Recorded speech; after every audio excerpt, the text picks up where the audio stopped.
Questão 14. Vamos falar de pontos gatilhos. Então, quanto à presença de pontos gatilhos, devemos considerar incorreta a alternativa. Pontos gatilhos, incorreto. Apresentam dor referida. Sim.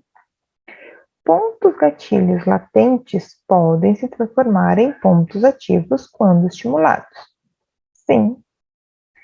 Pontos gatilhos ativos apresentam maior abrangência de dor referida do que pontos gatilhos ativos. Aqui a gente tem uma repetição.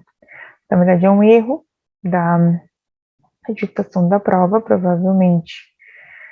A opção seria pontos gatilhos ativos apresentam maior abrangência de dor referida do que pontos gatilhos latentes. Né? Então, na verdade, essa questão já só por esse erro já deve ter sido anulada. Opção D. Pontos gatilhos são formações nodulares encontradas em cordoalhas tensas musculares, conhecidas como bandas tensas. Sim. Opção E. Pontos gatilhos são facilmente mapeados, pois são simétricos, com localizações específicas e manifestam tipicamente o quadro de fibromialgia. Não. Então, eu estaria questão E. Como o enunciado da C está errado, provavelmente essa questão foi anulada posteriormente, mas vamos ver como o gabarito apresenta ela. Acho que dito que é a E. 14E. Você tem que cuidar para não confundir. Pontos gatilhos, o trigger points, eles são uma coisa. Os tender points da fibromialgia são outros. Aqui, eles apresentaram os pontos gatilhos como sendo fibromialgia. Não é, tá? Fibromialgia são outros pontos, são daí os tender points. Agora a gente vai trabalhar mais especificamente falando de uma modalidade esportiva do judô, mas falando do tendão aquileu, né? Da lesão de tendão Aquiles, também é uma lesão bem comum em várias modalidades esportivas. Então vamos lá. Um atleta de judô apresenta ruptura parcial do tendão de Aquiles de cerca de 70%. Qual é a alternativa correta para o tratamento deste paciente? Correta. Exercício de força muscular e alongamento passivo após 24 horas do evento da lesão. Opção B. Tala gessada e repouso por até 6 meses. Não! Opção C. Somente tratamento cirúrgico para este caso, a fisioterapia começa após a cirurgia. Não. Opção D. Tratamento regenerativo, utilizando a crioterapia, o laser, ultrassom, eletroterapia e até mesmo agulhamento seco para estimular a cicatrização. Com o controle ecográfico aos poucos, técnicas de reforço e alongamento poderão ser aplicadas progressivamente. Muito completa essa resposta, hein? Opção E, só o laser pode ser aplicado neste tratamento. Somente. Cuidado com essas palavras. Então, teria exercício de força e alongamento passivo já 24 horas após a lesão indicada? Só o laser para este tratamento? Ou tratamento regenerativo, utilizando o crio, laser, ultrassom, eletro, agulhamento? Vamos ver qual a opção que o gabarito nos dá. 15D.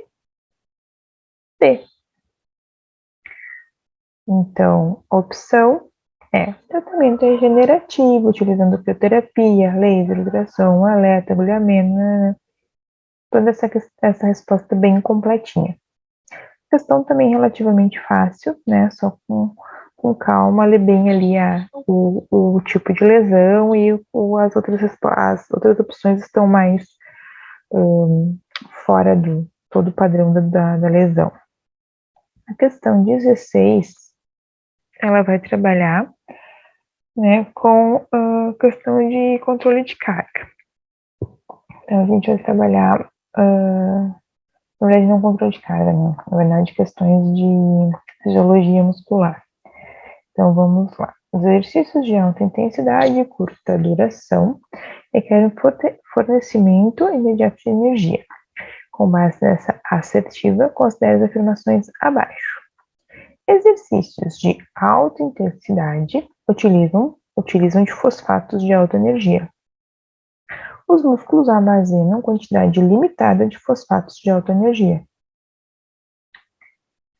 A quantidade de ATP e fosfocreatina afeta o desempenho físico de atletas. Acredito que as três estejam corretas. Vamos ver. 16. Opção E.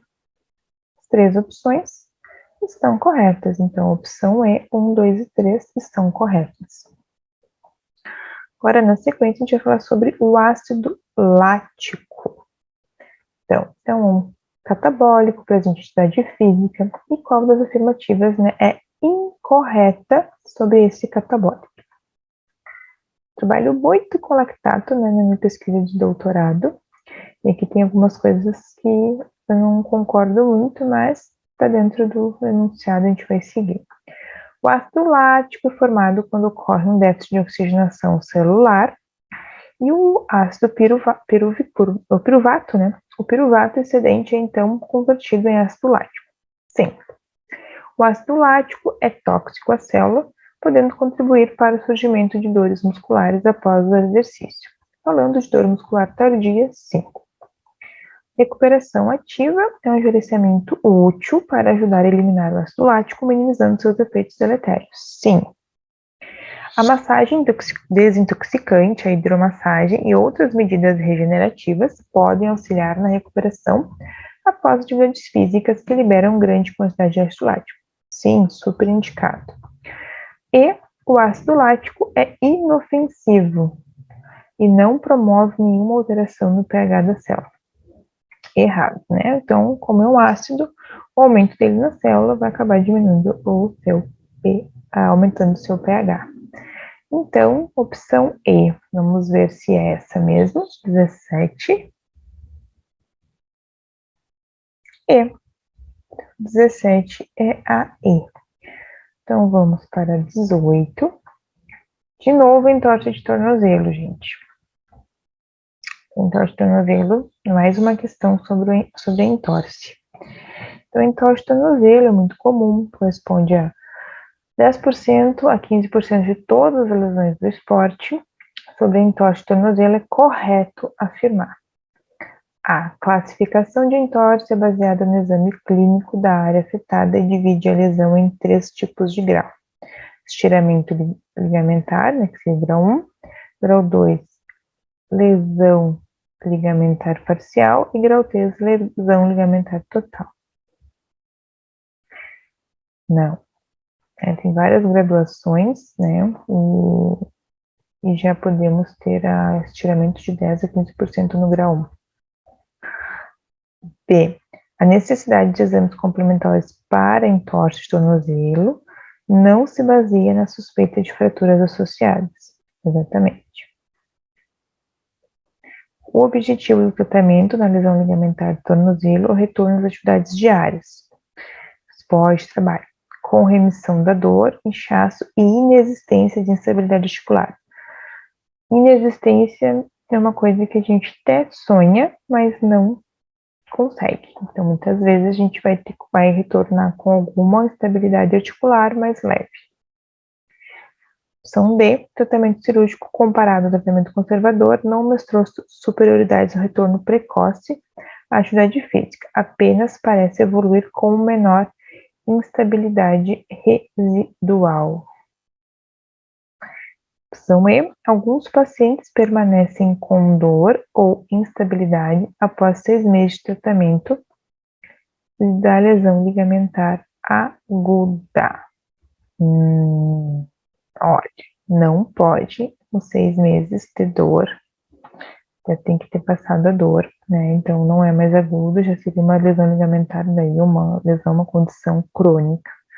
Tem que verificar o porquê dessa dor. Então, vamos ver qual é a opção. Ficaria entre a B e a D. Vamos ver. 18 é B. Então, a opção correta é a B. Então, em relação aos exames de imagem, exames complementares, que não só é baseado, né, ou suas necessidades de fraturas, outras questões, muitas também lesão nervosa, se suspeita, edema ósseo também é importante fazer a outros exames, né, complementares. Questão 19, novamente sobre fisiologia, ciclo de Krebs. E pergunta, então, quanto ao ciclo de Krebs? É incorreto afirmar. Ocorre somente nas mitocôndrias. A opção B, relaciona-se a reações de transferência de energia. C, consiste na conversão de piruvato em lactato. Não. Moléculas FAD recebe átomos de hidrogênio. A transferência de átomos de hidrogênio para o nádio. Então, realmente, ocorre na mitocôndria, né, onde a gente tem o processo de produção de energia, mas não consiste na conversão do piruvato em lactato. Então, acredito que essa questão, quase que com certeza também seja a opção correta, que seria a opção incorreta, a C. Vamos confirmar. Questão 19 é a C. Vamos para a 20. E acho que de novo falando agora sobre vários tipos de lesão. Vamos subir aqui. Considerando as afirmações abaixo, escolha a alternativa correta. Então, a opção 1, estabilidade lateral do tornozelo é dada pelo mecanismo contensor dos ligamentos talo-fibular anterior, posterior e talo-calcâneo, associado ao terço distal da fíbula. O mecanismo de lesão habitual é a inversão do pé com flexão plantar do tornozelo numa intensidade além do normal, que acontece geralmente ao pisar em terreno irregular ou degrau.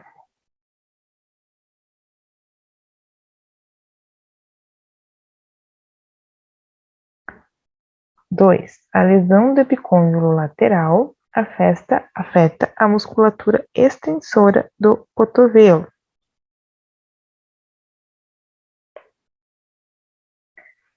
Então, 3. Atletas com história de entorse prévia repetidas tendem a desenvolver uma instabilidade crônica. 2 e 3 estão corretas. E a 1?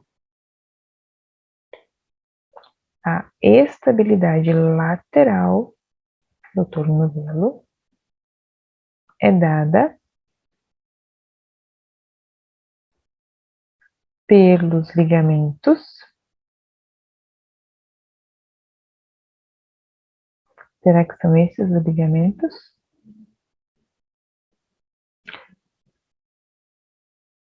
Será? E eu chutaria a questão opções 2 e 3, que seriam a C. Vamos ver lá, 20. B, vamos lá.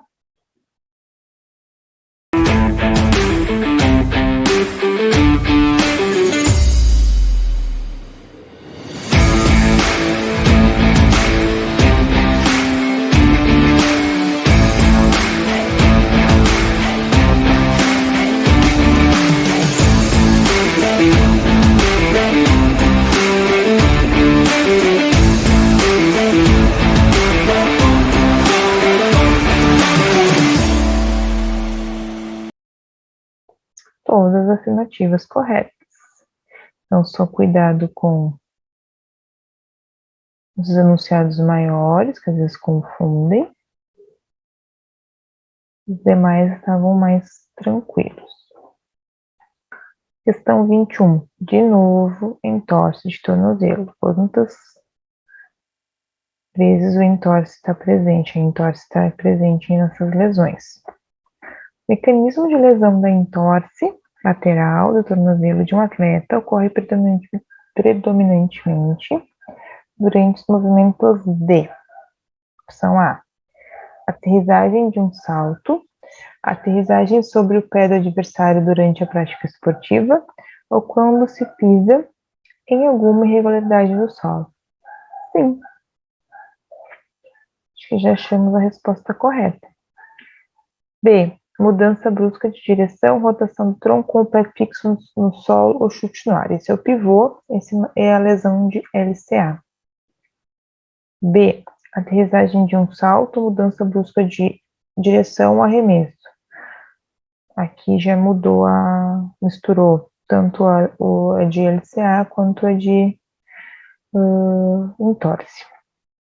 D, aterrissagem sobre o pé do adversário durante a prática esportiva, chute no ar, não, quando se pisa em alguma irregularidade no solo, chute no ar que também caiu, tirou a questão, a validação da questão. Opção E, abdução de quadril, extensão de tronco, flexão de joelho. Não. Então, questão, né, opção quase que certeira, opção A. 21, opção A. Vamos lá para a questão 22. Durante a triagem de um atleta de entorse lateral aguda de tornozelo, mais uma de entorse, o fisioterapeuta esportivo deve estar apto para identificar possíveis bandeiras vermelhas, red flags. As principais bandeiras vermelhas envolvidas nessa lesão são fratura da base do quinto metatarso, fraturas maleolares ou ruptura da sindesmose tibiofibular distal. B, fratura da diáfise da fíbula, fratura do calcâneo, ruptura total do tendão do calcâneo. C, ruptura da sindesmose distal, ruptura do tendão fibular longo ou fratura do talos. Desalinhamento entre o talos e a pinça bimaleolar, fraturas maleolares ou ruptura total do tendão do calcâneo. E equimose ou edema perimaleolar ou na região dos metatarsos. Esse equimose e edema sempre acontecem, né? Então, a 22, a questão correta, a opção correta, vai ser a opção A, assim como a questão anterior. Por quê?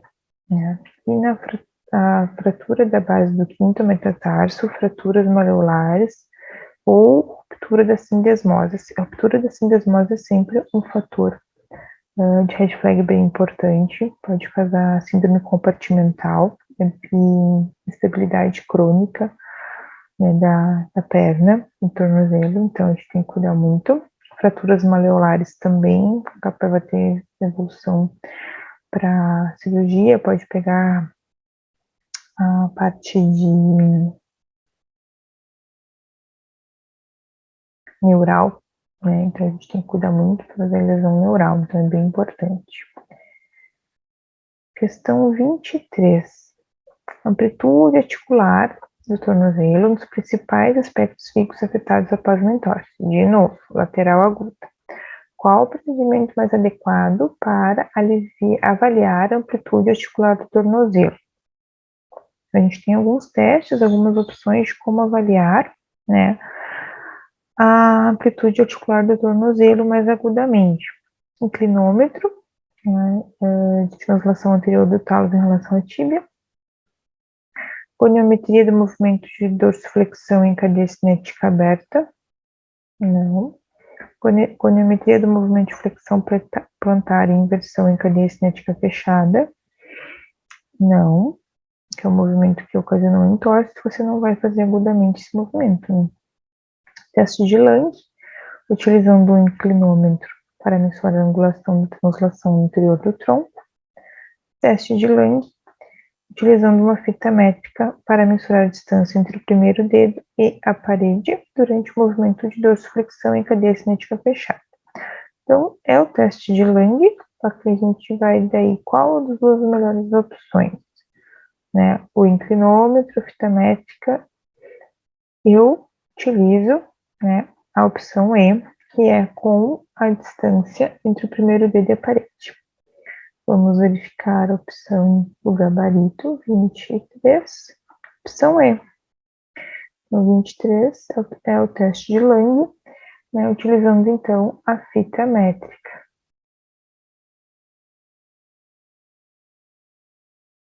Opa, saiu, vamos de novo.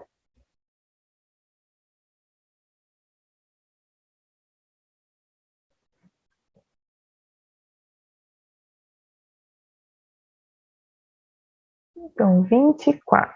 De novo, entorse lateral de tornozelo. Estamos umas 6, mais ou menos, questões de entorse.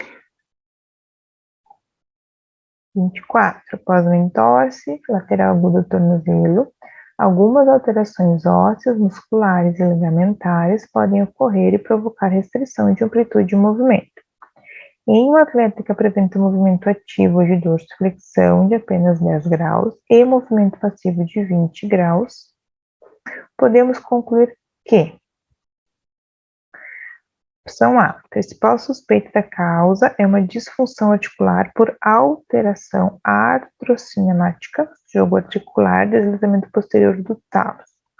Opção B, principal suspeita da causa é uma disfunção muscular por diminuição de flexibilidade da musculatura antagonista, gastrocnêmio sólido.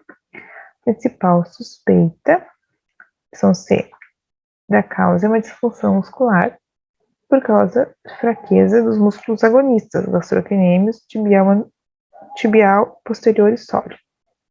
Opção D, a amplitude do movimento fisiológico está igual à do movimento acessório neste caso.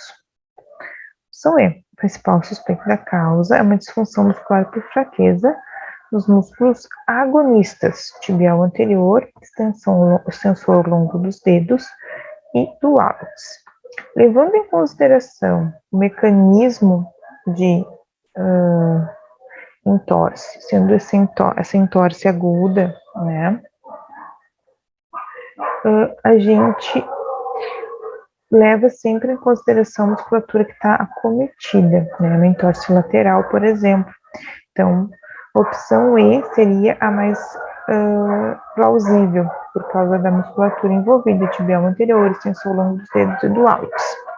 Então, a opção que eu escolheria dentro de todas seria a opção E. Vamos olhar lá no gabarito. 24, a E. Vamos para 25. 25 sai um pouco, né, das entorses. Então, a gente vai para os testes funcionais, que são essenciais dentro da avaliação e acompanhamento, principalmente para o retorno do esporte dos atletas.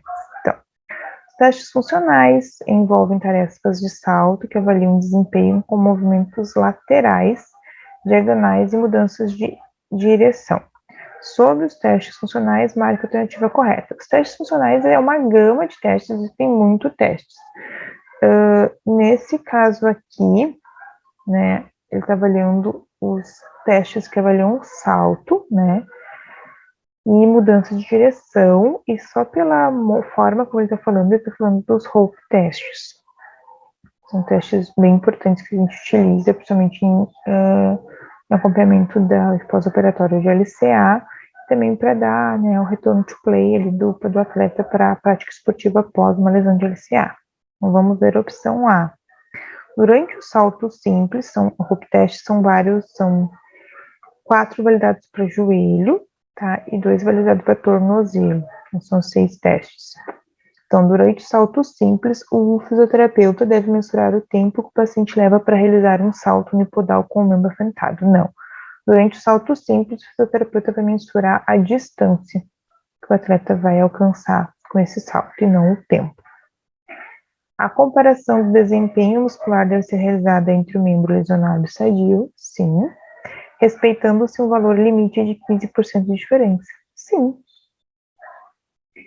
Durante o salto lateral, o fisioterapeuta deve mensurar a distância entre a região lateral do calcâneo após um salto unipodal lateralmente. Não é um salto, são 3 saltos, né? Então, não é um único salto. Durante o salto em figura de 8, esse é para tornozelo, o fisioterapeuta deve mensurar a distância percorrida pelo paciente em torno de uma figura de 8, delimitada por 2 cones. Ela não é a distância, é o tempo. Os protocolos de salto menos tradicionais são denominados e Frank Noyes. Não. Então, a questão correta, para mim, quase com certeza, opção B. Vamos ver o gabarito, 25. B. Opção B, que é respeitando, então, a diferença de até 15% entre um membro e outro. A gente sempre acompanhar o membro afetado, né, com o membro não afetado, ou o membro dominante com o membro não dominante, quando não há uma lesão. E essa diferença entre um lado e o outro tem que respeitar 15%.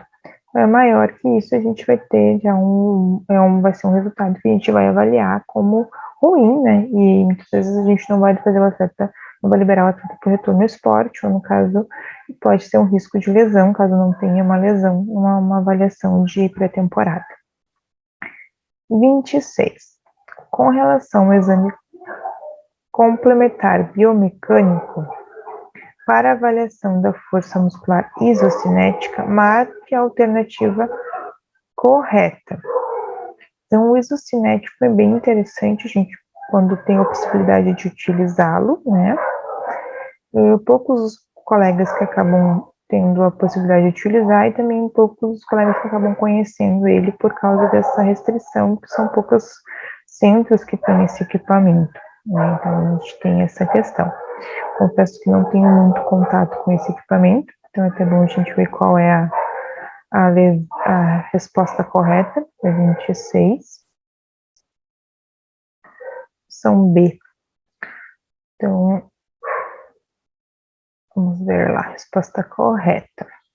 As principais variáveis analisadas são pico de torque e relação agonista-antagonista dos músculos inversores e eversores. Né? Realmente não tenho, não utilizo muito. Aí vamos ver as outras opções para ver se a gente consegue excluir.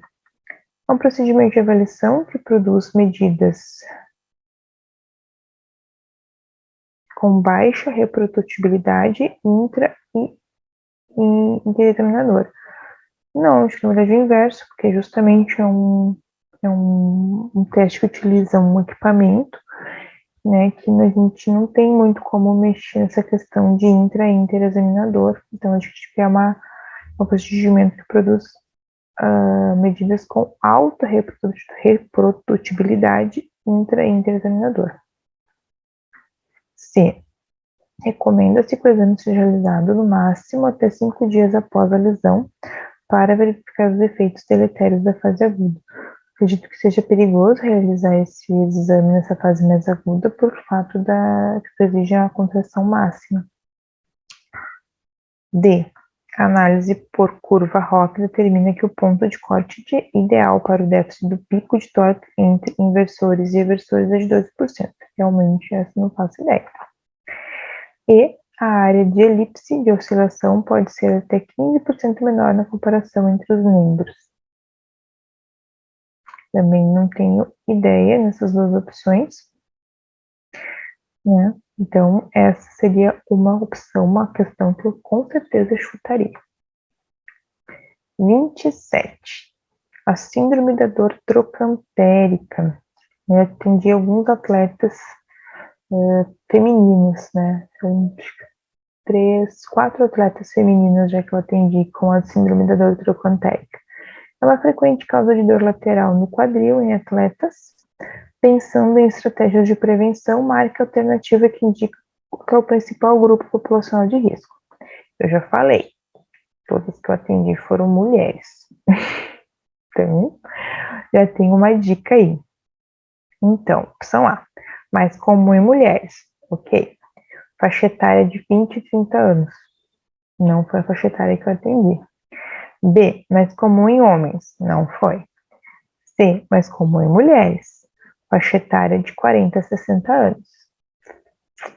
Foi essa faixa etária que eu atendi. D, mais comum em homens. Não. E, mais comum em homens. Não. Então, pela minha prática clínica, mais mulheres e faixa etária de 40 a 60 anos. Vamos ver a opção 27. C. Então, mulheres, né, na faixa etária de 40 a 60 anos. Vamos ver a 28 agora. Questão 28, teste de Trendelenburg. Esse é um teste muito comum, né, que a gente faz na graduação, já aprende a fazer esse teste, ele é super importante. Avalia a fraqueza dos adutores do quadril, não, avalia a fraqueza dos abdutores do quadril. O teste é considerado positivo, com a queda da pelve para o lado homolateral ao membro de apoio. O teste é considerado negativo quando não consegue elevar a pelvis o máximo possível e mantê-la por 30 segundos. Na verdade, ele é considerado daí positivo, não negativo. Possui boa sensibilidade e especificidade para a ruptura do glúteo médio. Avalia o glúteo médio do lado contralateral ao pé que está apoiado ao solo. Não ao pé, avalia o lado do pé que está apoiado ao solo. Então, eu ficaria entre a B e a C. Desculpa, entre a B e a D. Mas acredito que seja D, que seria um teste que a gente utiliza para questões de glúteo médio. Então, vamos ver a opção 28D.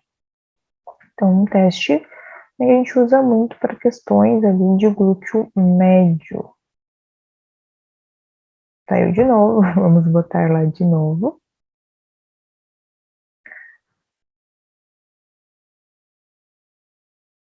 Tudo bem.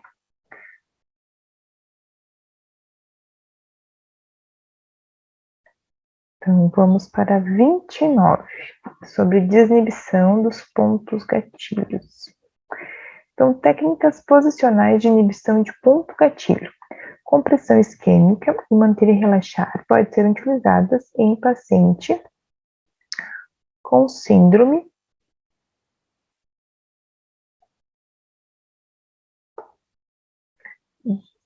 de dor trocantérica, CDT. Eles não repetiram, mas acredito que seja síndrome de dor trocantérica na sequência de todas as lesões aqui de tudo sobre o quadro. Indique os principais músculos que devem ser avaliados em relação à presença de pontos gatilhos nesses pacientes. Então, síndrome de dor trocantérica tem muito a ver com questões de glúteo, tá? Então, por isso a gente já tem um norte. Então, vamos lá. Primeira opção, glúteo mínimo, máximo, reto femoral. Não. B, pectínio. Não. Glúteo médio, glúteo mínimo, sim. C, glúteo médio, adutor longo, não. Tensor da face lata, poderia. D, glúteo máximo, médio e mínimo, sim. E, piriforme, não. Psoas e pectínio, não. Então, quase que com certeza, então seria D, relacionado então a questões, né, os três glúteos. Vamos ver 29. D. Então, a opção ali, ó, 29D. Então, os glúteos mesmo.